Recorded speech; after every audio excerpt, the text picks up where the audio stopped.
listening to the Terrific Teacherpreneur, a podcast for teachers looking to grow a successful online business. Your host, Alex, was able to transform her Teachers Pay Teachers store from a small side hustle into a profitable full-time business. She now helps other teachers do the same. Listen along for actionable tips and helpful wisdom about business and marketing as a teacherpreneur. Here's your host, Alex. Hello and welcome to the Terrific Teacherpreneur podcast.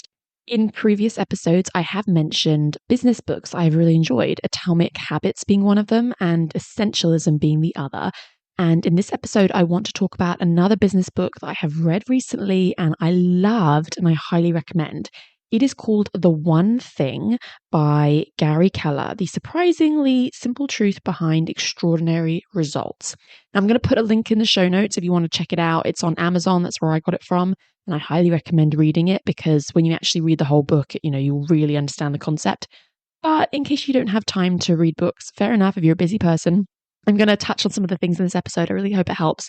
And I do think, as the title says, the truth about it getting extraordinary results, I do think that this is a real kind of game changer in terms of mindset and productivity when it comes to your business. So if you want to grow your TPT store, increase your sales and earnings and stuff, I think, applying this concept is really, really going to help that. I know that sometimes we want a quick win in the sense like, oh, how can I increase my sales? Do I need to do something with my previews? Or do I need to make a certain product? I know we'd love something that's really tangible like that, but that's just not how business works. Honestly, and this is something I've come to learn in the recent months, the success that you have is almost entirely dependent on your mindset and your productivity. I've never been one of those people that's really talked a lot about stuff, really believed in or really cared about any of those things. I always just thought, you worked hard and you got success if you're a hard worker. But I don't think people are born, better or superior than other people. I don't think some people are just naturally, more hardworking or whatever. I don't know if it really is as simple as that. I don't think that other people that are getting success that you're not getting are just more talented or just smarter or better. I actually honestly think sometimes it's really just about how you spend your time. So your productivity is so, so important. And then mindset too. Some people have been raised in a certain environment and they have really great, growth mindset. Other people really have mindset troubles and struggle with things and have a lot of, imposter syndrome or anxiety or self-doubt. And we're all very different. But I honestly think some of these things that are sometimes out of your control or just part of who you are and the way you were brought up have a massive impact. And so, you might look at someone else in your niche or another seller and feel quite envious of their success and think are they just more hardworking than me? Are they just smarter than me? What's the deal here? Are they just more talented? What is it? But honestly, they could actually just be more productive with the way they use their time, or they could just have some really great mindset stuff going on. But I honestly think that's sometimes the truth behind it that we don't want to think about is it's not so much that they are actually better than you. They might just be spending their time better than you. If they are really prioritizing the right things in their business, doing really profitable things all the time, and you're wasting a lot of time, that could be honestly it. But anyway, let's talk a little bit about the book. Thought the best way to do this would be to share a few quotes from the book, things that really stuck out to me, things I thought, wow, really kind of impactful sentences and statements to just help you understand it. But I will first start out by saying that basically the premise of the book is that you start focusing on one thing. You put all of your energy into doing just one thing and basically not taking on too many tasks and activities, spreading yourself too thin, that kind of thing. Like he says, you only have so much time and energy. So when you spread yourself out, you end up spread thin. You need to be doing fewer things for more effect instead of doing more things with little effect. And the problem with trying to do too much is even if it works, adding more to your work and your life without cutting anything brings a lot of bad with it. High stress, long hours, missed moment with family and friends, all that kind of stuff. So going small is a simple approach to extraordinary results, and it works because it has one purpose to ultimately get you to the point. It actually reminds me a lot of Atomic Habits because he talks about small habits over time being really impactful. Very, very similar. But yeah, basically the idea is that you are putting all of your time and priority into one thing. And personally, if I had to sort of give away now what I think that should be for you, if you're a TPT seller, it should probably be optimizing your TPT store. I can tell you now, doing all of your energy and all of your time into Instagram, I don't know if that's going to really be the biggest game changer for you. It's probably not marketing. And I love marketing, don't get me wrong, but it's the icing on the cake. the foundation of your business is your store. And then if you're a newer seller, yes, product creation probably should be your one thing. If you're brand new in your first year, like your one thing should just be making products. But if you've got like 100 products, then I don't think churning out more products is going to magically do anything. So your one thing is probably optimizing them. If you're a really seasoned seller, I think optimizing is probably still the way to go. But assuming that you have really amazing sales from your store, you know, a lot of your best sellers and stuff are really, really optimized, then I guess you could put your one thing into something else. And maybe that would be, you know, starting your website or something. That's fine. We change and shift those one things over time. But honestly, for the average seller, whether you're brand new or you've been doing this for a decade, optimizing your store, like SEO, your covers, thumbnails, previews, and stuff, should probably be your one thing. But anyway, let's dive into a couple of little quotes and things I wanted to share from the book that I think are really impactful. So one of them that I think is really good when he says, the majority of what you want will come from the minority of what you do. Extraordinary results are disproportionately created by fewer actions than most realize. He basically is talking about the Pareto principle, the 80-20 rule, if you haven't heard of it. But it's kind of the concept of minority of your effort usually leads to the majority of your results. So 80% of your earnings will probably come from like 20% of your products. Like 80% of your success will probably come from the things that you do about 20% of the time. So, you know, it's like, I don't know, it's really, really powerful stuff. And I mean, that's obviously something that lots of people know about, the Pareto principle, but he really dives into. Basically, that chapter was all about how people think that everything is equal and they need to kind of do all the things. And he's like, well, actually, no, not everything isn't equal. And I think that in terms of priority, like he talks about how we use the word priorities. Like I've got so many priorities, but like really that doesn't make any sense with the word priority means one thing. Like you should really only be doing one thing. So anyway, the next one, like the next sort of section he goes on to talk about is multitasking. And this was so eye-opening for me. He basically says that multitasking doesn't exist. It's just kind of like nonsense. Like our brain physically cannot actually be doing two things at the same time successfully. Not really. Like we can breathe while we walk or whatever, but we can't really be like focusing on creating product and like sort of mindlessly scrolling on social media at the same time. Like we feel like we're doing two things. We're like looking between the two. We're kind of managing to do two things at once. If we're listening to music or talking to someone while we're working on our computer, but like we aren't. Our brain cannot do that. I kind of read the chapter on it and I was really like, my eyes were opened after that in a lot of the things I was doing on the day to day, whether it was with my husband or my daughter, Lily. And I would kind of think that like, oh, I'm sort of reading my book while she's playing. I'm sort of doing both at the same time. I was like, not really. When I'm reading, I'm not actually supervising her. When I'm playing with her and stuff, I've stopped reading. Like I physically cannot do both. You like to tell yourself you're doing two things at once and you're actually not. Then multitasking is, like a bit of a scam, really. I think we tell ourselves we're doing that when we're really not. And I think if you look at that in the business world, you tend to think that you're juggling loads of different things when really you're actually just kind of floundering at multiple things instead of just doing one thing well. In the next bit, he talks about something very similar to, I think, atomic habits, because in habit building, you basically have to be motivated at first to begin the habit. And then after a while, it becomes like this natural thing that just happens. And he talks a little bit about that with discipline. Like I said at the beginning of the episode, when I said, I don't think other people are just, better than you. Like people aren't just more motivated than you, more disciplined than you. Like not really. Nobody has infinite amounts of that. So we all start off with something like with a little bit of motivation and discipline. And then we create habits that basically, we mindlessly do all the time. So he says success is actually a short race, a sprint fueled by discipline, just long enough for habit to kick in and take over. When we know that something needs to be done but isn't currently getting done, we often say, I just need more discipline. Actually, we need the habit of doing it. And we need just enough discipline to build the habit. He says, you don't need to be a disciplined person to be successful. In fact, you can become successful with less discipline than you think for one simple reason. Success is about doing the right thing, not about doing everything right. Really, really love that because it's a similar concept to that book Essentialism that I love too, where he talks about going like a mile in one direction instead of an inch in lots of directions.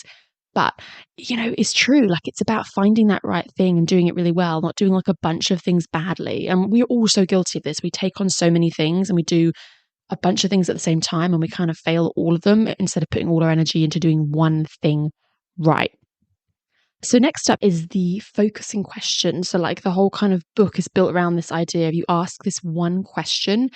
It kind of determines where you should be spending your time, what you should be doing. It kind of reminds you of what to be prioritizing, what to be doing kind of thing. You sort of ask this question all the time, like maybe multiple times a day or just like every day or as you're working or every week, whatever. He calls it like the focusing question. And it's basically, what's the one thing I can do such that by doing it, everything else will be easier or unnecessary? And you can ask that question in like a big picture sense, like what's the one thing I should be doing in my business right now that will make everything else easier, like earning more money, it will all just become more effortless. Or on the day to day, you're like sitting down at a computer and you're like, well, what's the one thing I should be doing in this work session? If I do that, everything else will become easier or unnecessary.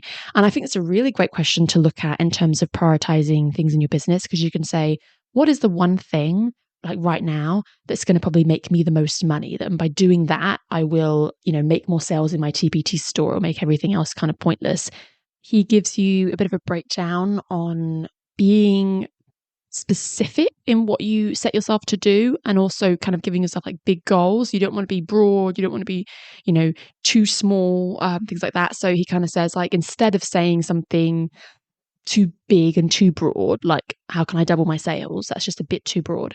Or too small in terms of how can I increase my sales by 5%, like it's a bit too small. Or just like small and broad, like how can I increase my sales, like those questions don't really have a big impact. He's like, what can I do to double my sales in 6 months? And it's like very specific because it's saying 6 months. It's not this broad, doubling my sales whenever. And it's, very big goal as well. It's like, what can I do to double my sales? And it really motivates you to, achieve something really big. And I think that's a really fantastic way of looking at things. After that, he goes on to talk about this concept. He believes you need to have a purpose, and then you pick a priority, and then you can achieve productivity. And so he says that great businesses are built one productive person at a time. The most productive people tend to receive the greatest rewards from their businesses. So productivity is obviously really super important, but the first thing is actually having a purpose in what you do. That's the first thing you've got to decide. You can think about the big goals of your business and what you want to achieve, and you actually look at someday sort of future goals, 5-day goals, 1-year goal, month goal, weekly, daily, right now. Like it breaks it down. What's the one thing I want to be doing someday? Maybe I want to retire from teaching and I want to have enough money to comfortably live. So that's why I'm doing this TPT thing. So what's the one thing I want to do? And then what's the one thing I want to do in the next 5 years? Okay, yeah, well, I actually need to have this much money in the next 5 years so that after that I can retire or whatever. What's the one thing I want to do this year in order to get to that? Okay, well, I need to earn this much money this year. Or monthly, what do I need to do? I need to sell this many resources, do this, like achieve this month in order to get that yearly goal. Okay, well, how would I get that monthly goal? This week, I need to do this. That will help me get my monthly goal.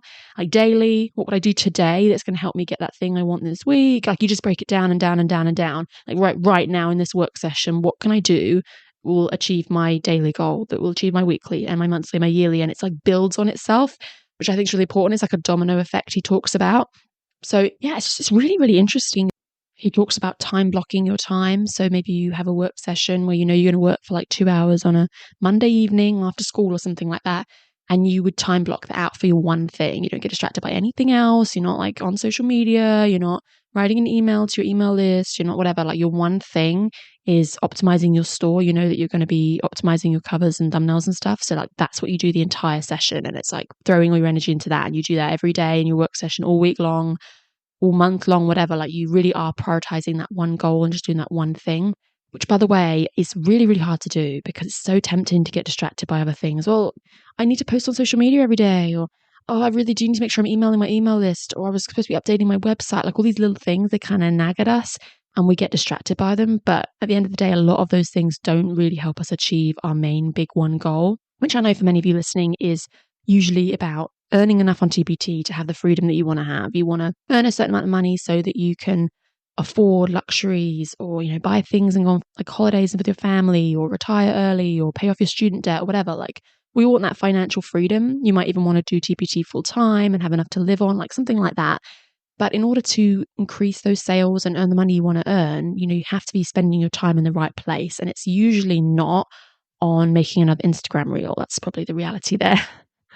Anyway, I'm going to wrap up this episode. I actually don't want to be literally reading the whole book to you. I highly recommend reading it yourself because there's so much gold like in there, like so many golden nuggets, so many things I couldn't even mention on this podcast. I couldn't even fit it all in, but amazing stuff in there. And I would multiple times, I'd be like reading it in the bath or sitting on my egg chair outside. I'd like just stop for a second and just be like thinking. I'd spend like a full 5 minutes like thinking about the thing he talked about and how it applies to my business and what I could do. And it was, I don't know, it was very thought provoking and really motivating too, because of something I'd been putting off doing. And I was like, yeah, I really need to be doing that. I need to be doing that. That one thing is this right now.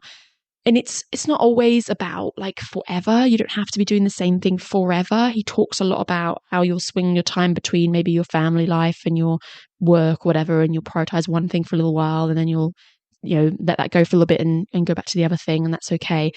But I think it's about having that big one thing you're diving into for a substantial amount of time. You're not doing lots of little things all the time, always going between tasks, always going between different things. Really, really interesting. Highly recommend reading the book. And even if you don't get a chance to, just some of the takeaways from this episode, I think just take a second after you finish listening to this, maybe to sort of ask yourself that focusing question about what the one thing could be for you. The focusing question, by the way, as a reminder, was, what's the one thing I can do such that by doing it, everything else will be easier or unnecessary? So you could ask yourself that in a big picture way, start thinking about your business in the future, but you could also be asking it almost like every day, almost every work session. If you find yourself sort of getting distracted, you have to pull yourself back. You could put it as a little post-it on your desk maybe, and remind yourself of that one thing you should really be doing that's going to help you achieve your goals. Like I said a minute ago, some of these things sound easy in theory, and they're actually extremely difficult to do in practice, because you tell yourself, okay, yeah, my one thing is product creation. I'm a new seller. I know I need to be making products. I'm just going to do that. And then, I don't know, like after an hour or so, you kind of get a bit bored of creating that product. You need a break for a bit. And then you start scrolling on your phone, and you're on Instagram, and you're seeing all these other sellers. You're like, oh, maybe I should be posting on stories for my Instagram. I want to grow my Instagram. You start doing that, and you're down that rabbit hole. And I don't know, it's so easy to think, I can see other sellers doing things. I can see them marketing on all these places. I can see them, they've got their own website, or they've got a course, or they seem to be on Pinterest and TikTok, and they seem to be doing all these things, or they've got video previews on their store, or they're creating all these other different products. And you kind of feel this competitiveness to do all the things that everyone else is doing. And unless you're in a position to hire a team and, outsource these tasks, it really isn't possible. So the best thing, especially if you're a solopreneur, really much doing things on your own, is you have got to prioritize the things that are actually money making in your business. You've actually got to find the profitable things, really narrow it down. And so big picture might be optimizing your store, but you might even narrow it down more than that. You might look at your data and say, well, actually, I think my descriptions and stuff are okay. I think the biggest thing for me is SEO. I'm not getting enough views. My one thing is going to be SEO, optimizing all my resources. And you kind of really get it down to being specific, and that one thing could be your thing. But I don't know, I highly recommend putting your time and your energy and your priority being one thing that is actually going to truly make a difference in your business, and trying to switch off from everything else. And I know it's really, really hard. I know you're going to feel all those things pulling you in, sucking you in. I know I should be doing X, Y, Z. But all of those things are going to hold you back from achieving the results you want to achieve, and the sales that you want to have, and the money you want to earn. And especially in this economy, and especially with the way TPT has been, and sales have been down a bit, and teachers are buying less, and all of this sort of stuff. This is the time more than ever that you need to be spending your time wisely. I'm feeling very passionate about this, loving this book. Highly recommend reading it. It's my action item for you, is to ask yourself the focusing question this week. Really start prioritizing your time well. Maybe your one thing will actually be reading the One Thing book first. That might be your one thing. And to kind of figure out your one thing could be your one thing. I said one thing a lot today. I hope you're not taking an alcohol shot every time I say it, because you'd be pretty drunk. But anyway, I really hope this episode has helped and motivated and inspired you. Like I said, I'll put a link in the show notes to check out the book on Amazon. I highly recommend reading it. And I hope that you have a terrific day. Thank you for listening to this episode of The Terrific Teacherpreneur. If you're enjoying the show, please feel free to rate, subscribe, and review on your preferred podcast listening platform. We really appreciate that effort. Come back for more actionable tips and helpful wisdom in the next episode with your host, Alex. Until then.